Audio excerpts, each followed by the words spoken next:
I, 27F, never thought I would be writing something like this, but I'm completely lost right now and need advice. I've been crying for days and can barely think straight, but I'll try to explain everything as clearly as possible. For context, my sister Sarah, 30F, got married last weekend to my ex-fiancé Mark, 31M. Yes, you read that right. The same Mark who I was engaged to 3 years ago before he suddenly broke things off with me claiming he wasn't ready for marriage. I'm still in shock and trying to process how this could have happened. Some background about our family: Sarah and I grew up extremely close despite the 3-year age gap. Our parents always emphasized family loyalty above everything else, and Sarah took her role as protective older sister very seriously. She would screen my boyfriends in high school, give me relationship advice in college, and was always my biggest supporter. We shared everything with each other, or at least I thought we did. Mark and I met during my sophomore year of college at a mutual friend's party. He was a senior studying engineering, and we hit it off immediately. He was funny, smart, and treated me with so much respect. We started dating a few months later and everything felt perfect. My family loved him, especially Sarah. She would invite him over for family dinners even when I couldn't make it due to classes. They bonded over their shared interest in photography and hiking. I was thrilled that my sister and boyfriend got along so well. After graduation, Mark got a job at an engineering firm in our city and I started working as a teacher. We moved in together and started planning our future.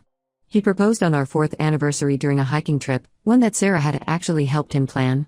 She seemed so excited when we announced our engagement and immediately offered to help with wedding planning. The next 6 months were a blur of venue hunting, dress shopping, and planning details. Sarah came to every appointment, helped me choose flowers, and even designed our wedding invitation since she works in graphic design. She was the perfect maid of honor, or so I thought. Then one day, about 6 months before the wedding, Mark came home acting strange. He sat me down and told me he had been doing a lot of thinking and realized he wasn't ready for marriage.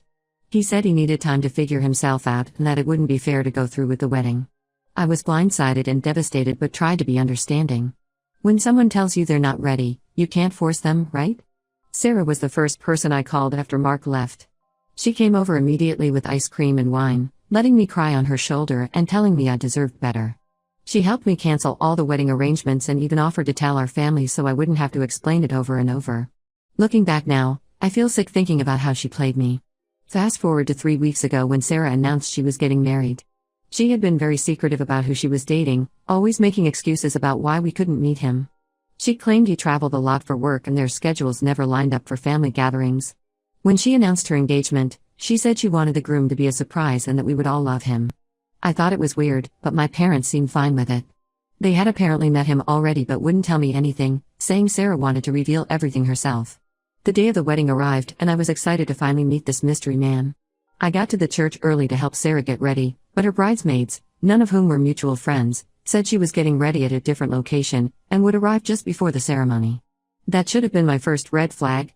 When I walked into the church and saw Mark standing at the altar, I thought I was hallucinating. My knees buckled and my brother Tom had to grab my arm to keep me from falling. Before I could process what was happening, the wedding march started playing and Sarah appeared at the end of the aisle, beaming like this was the most natural thing in the world. During her vows, she actually had the audacity to talk about their beautiful love story and how they had kept their relationship private for 2 years because they wanted to be sensitive to family dynamics. She talked about how their friendship had blossomed into love and thanked our family for keeping their secret until they were ready to share it. I looked at my parents during this speech and saw them smiling and crying like this was some beautiful moment. Other relatives were wiping away tears too, apparently moved by this romantic story. I felt like I was in some twisted alternate reality where everyone had lost their minds. I couldn't stay to hear Mark's vows. I got up and walked out, ignoring my mom calling my name. I drove home in a daze and have been here ever since, trying to make sense of everything. My phone has been exploding with messages from family members. Some are calling me selfish for walking out and ruining Sarah's big day. Others are apologizing for not telling me sooner. A few relatives have expressed their disgust with Sarah and Mark's actions. Sarah has sent multiple texts trying to explain herself. She claims nothing happened between them while Mark and I were together, that their relationship developed naturally after our breakup. She says they kept it secret because they wanted to be sure it was real before telling me.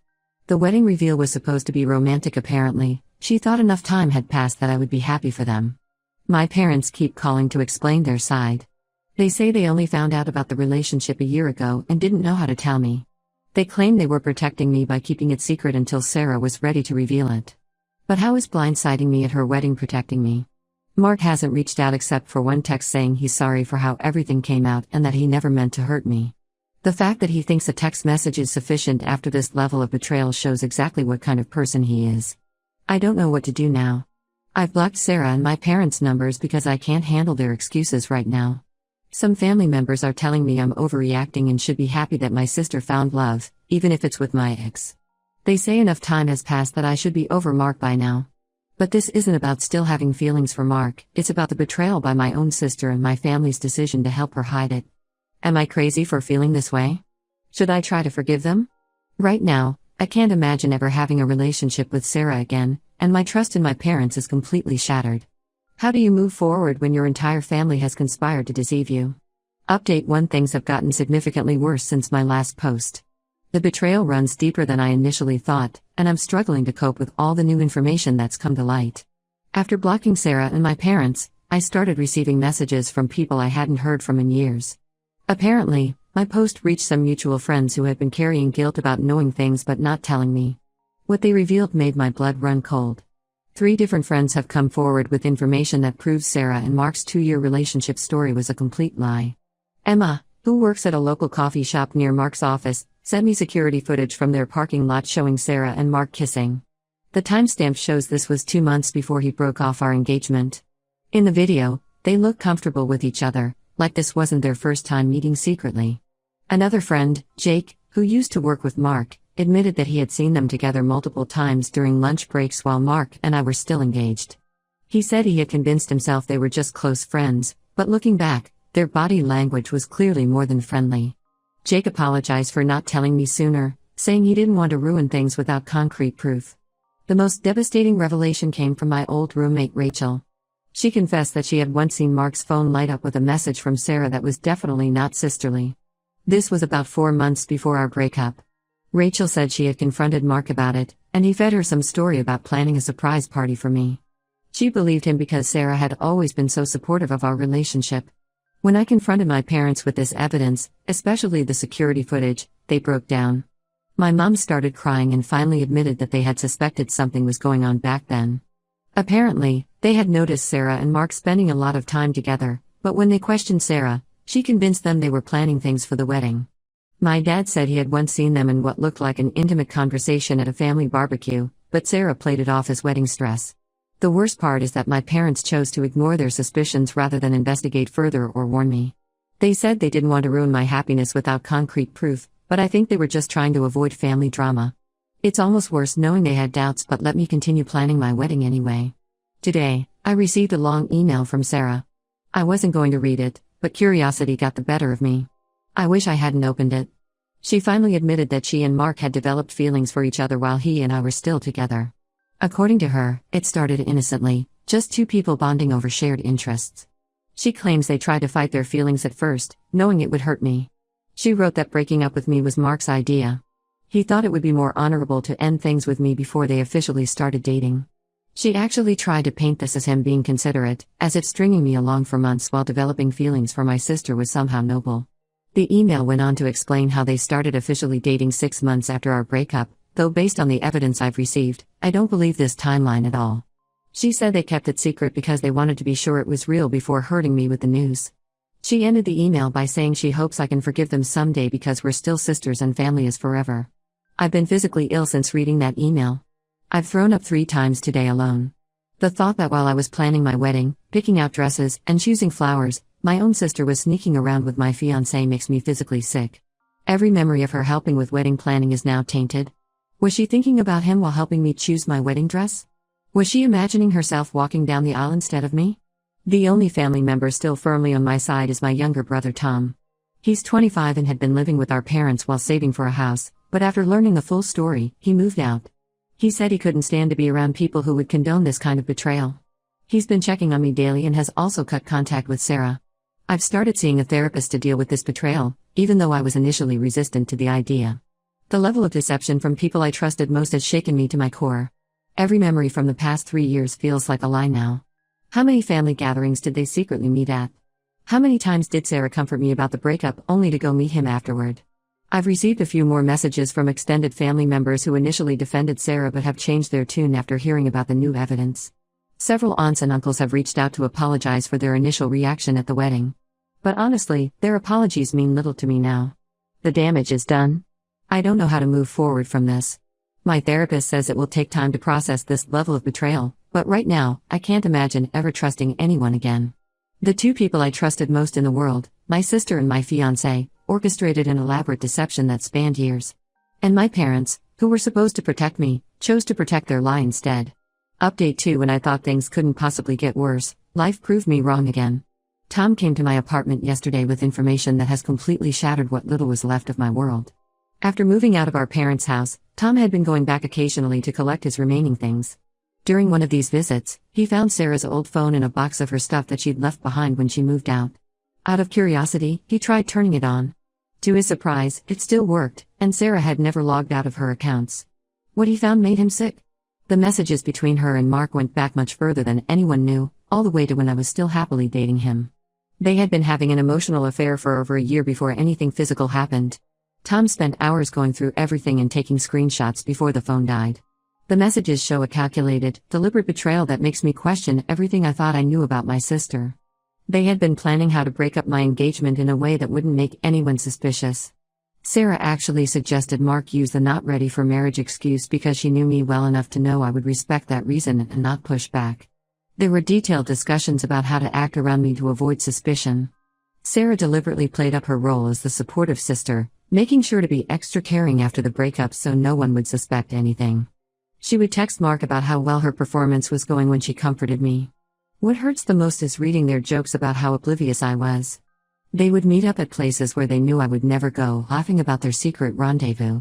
Sarah would comfort me about the breakup, then text Mark immediately after about meeting up. They even had code words for each other in case they needed to communicate when I was around. The messages revealed that our parents had actually caught them in a compromising position once, about 4 months before the wedding reveal. Instead of telling me, they had a family meeting, without me, obviously, where Sarah and Mark convinced them that they were truly in love and that telling me would only hurt me unnecessarily. My parents agreed to keep their secret, thinking they were protecting me. Tom sent copies of all the screenshots to our parents. My mom called me sobbing, saying she had no idea the deception went this deep. She admitted they had suspected something but never imagined it had started while Mark and I were still together. My dad, who had always been close to Sarah, hasn't spoken to her since seeing the messages. According to Tom, he's completely devastated by her behavior.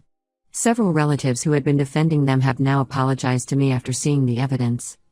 My Aunt Linda, who had initially told me I was overreacting, called me in tears after Tom showed her some of the messages. She said she never would have defended them if she had known the full story. Sarah must have found out about Tom accessing her old phone because she sent me another email. This time, she didn't try to justify anything. She just begged me not to share the messages with anyone else, saying it would destroy her marriage and her relationship with our extended family. The fact that she's more concerned about her reputation than the pain she caused me says everything about who she really is. Mark finally tried to reach out directly. He left a voicemail saying he never meant for any of this to happen, that he had genuinely loved me when we started dating but something changed when he got to know Sarah better. He said he knows he handled everything wrong but hoped I could understand that sometimes people can't help who they fall in love with. I deleted the voicemail halfway through. I couldn't stomach hearing any more of his excuses. I've decided to forward all the screenshots to Mark's parents, who had always treated me like a daughter. They deserve to know what kind of person their son really is. Sarah probably won't like that, but I honestly don't care anymore about protecting either of them. Tom has been my rock through all of this. He's the only family member I still fully trust. He said he's looking for an apartment closer to mine so he can help me through this. I don't know what I would do without him right now. Update 3: The dust has finally started to settle, though nothing will ever be the same. Sarah and Mark returned from their honeymoon to find their perfect little world crumbling around them. After the screenshots got out, most of our extended family has cut contact with them. Even Mark's parents, who I forwarded the messages to, have barely spoken to him since. My parents are barely acknowledging Sarah's existence. Mom tried to play mediator at first, suggesting family counseling, but Dad shut that down immediately. He said he can't even look at Sarah without feeling sick about how she betrayed her own sister. According to Tom, Dad has removed all photos of Sarah from their house and refuses to discuss her with anyone. Sarah showed up at my apartment last week, completely uninvited. She was crying, saying their marriage is already struggling because the guilt is eating away at them.